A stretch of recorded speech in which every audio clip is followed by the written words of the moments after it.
the great 1974 film The Godfather 2. There's a scene about halfway through where Hyman Roth and Michael Corleone and all the American gangsters are gathered on a patio in Havana. And it's Hyman Roth's 67th birthday. And he's giving a slice of the cake each gangster. He's like, Louis from Chicago, you run the Copacabana. Frankie, you get the prostitutes. He's dividing up the island among all the American gangsters. And appropriately enough, the birthday cake has the outline of Cuba on it, so he's giving him a slice of Cuba. And while Hyman Roth is doing this, he says, isn't it great to be in a country with a government that respects private enterprise? And that's how media policies have been done in the United States for the past 50 years. And it's increasing in the last 20 years. Extraordinarily powerful lobbyists duke it out behind closed doors for the biggest slice of the cake. The public knows nothing about it. It doesn't participate. And that's the problem we face.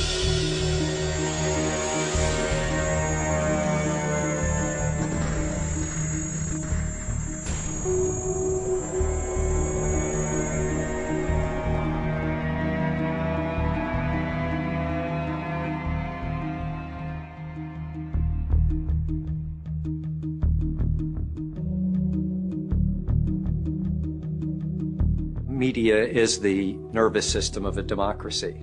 If it's not functioning well, the democracy can't function. We're heading toward an election where most people are never going to be in a room with Kerry or Bush. What they learn about the candidates will be what the media shows them or tells them, decides not to show, not to tell.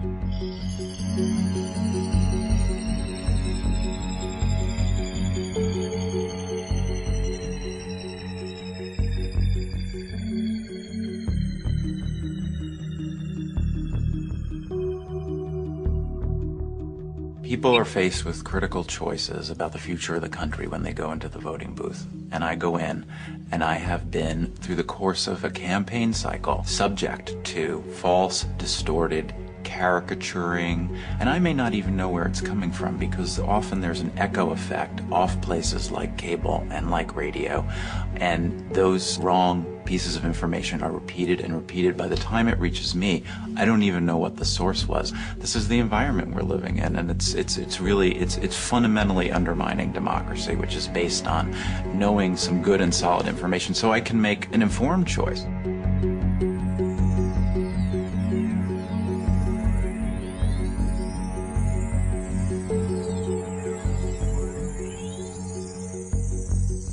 See the properties Rupert Murdoch owns around the world, the strong conservative point of view that those properties often reflect, it's different than ABC or CBS or NBC. Sure, they reflect a point of view, but not nearly as strong and not nearly as consistently from one ideological perspective. Murdoch actually bought the station in 1985.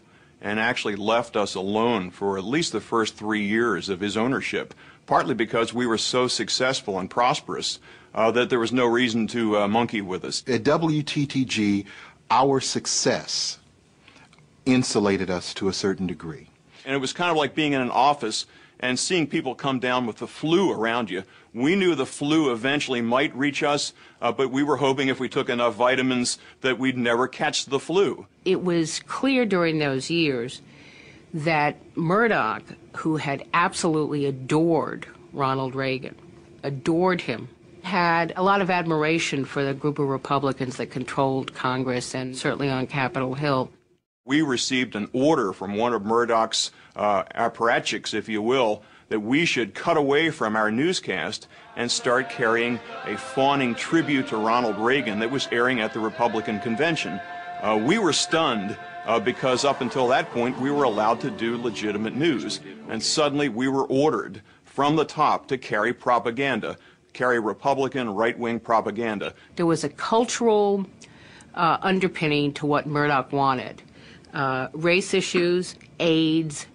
I constantly remember complaints that there was too much being done on AIDS. He also couldn't stand the Kennedys. Ted Kennedy was a longtime opponent of Rupert Murdoch. And one celebrated occasion, we were ordered to run a long, uncut piece from a current affair that was rehashing the whole matter of Chappaquiddick. It had zero news value. We were told you had to run this thing uncut.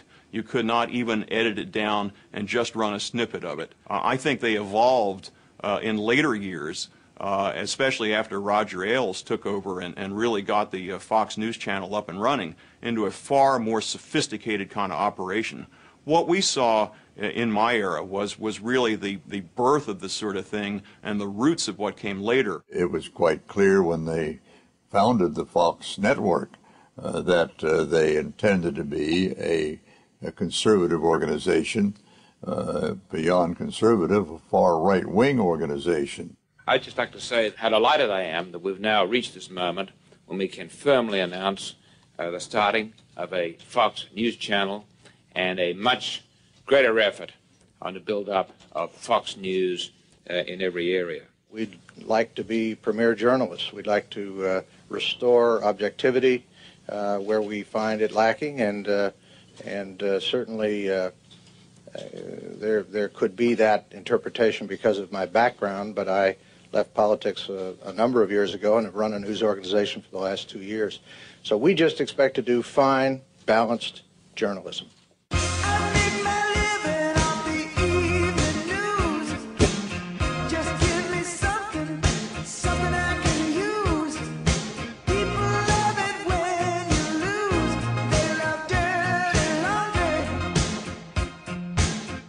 I was a Fox employee for 3 years. I worked in news. On air or behind the camera? I'd rather not answer that. I think I'd rather keep myself anonymous. You'll disguise my voice, right? Yeah, I've heard directly from folks, both as correspondents and as bookers, who've expressed very great reservations, almost as if they're being monitored by a Stalinist system, afraid to be seen talking to the wrong person or having the wrong kind of email exchange. You're either one of us or one of them. And in leaving Fox News, for example, there were a number of people at the organization, the head of the organization, tried to ruin my career simply because I was leaving, because I didn't leave on their terms, because I refused to sign a confidentiality agreement. That was another reason for them to try to keep me from getting my next job.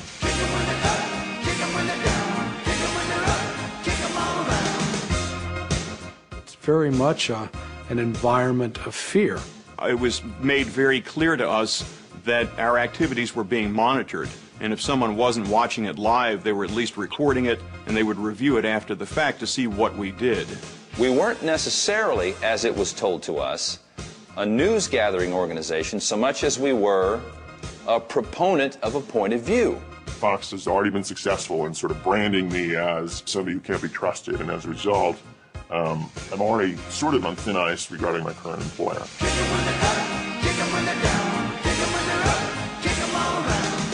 I'd been warned by people.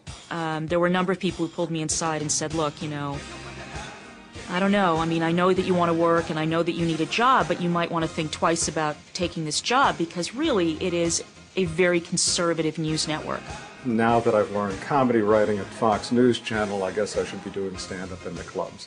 I think that if you don't go along with the mindset of the hierarchy in New York, if you challenge them on their attitudes about things, your history. I suspect your research has discovered the memoranda that were written by John Moody and by Roger in terms of setting the tone for the day. The message of the day is a very political device. Let's spend a good deal of time on the battle over judicial nominations, which the President will address this morning. Nominees who both sides admit are qualified are being held up because of their possible, not demonstrated, views on one issue, abortion. This should be a trademark issue for FNC today and in the days to come. There was nothing covert about the way the managing editors in New York or Washington operated. They made it perfectly clear what they expected from us. The so-called 9/11 Commission has already been meeting. This is not what did he know and when did he know it stuff. Do not turn this into Watergate.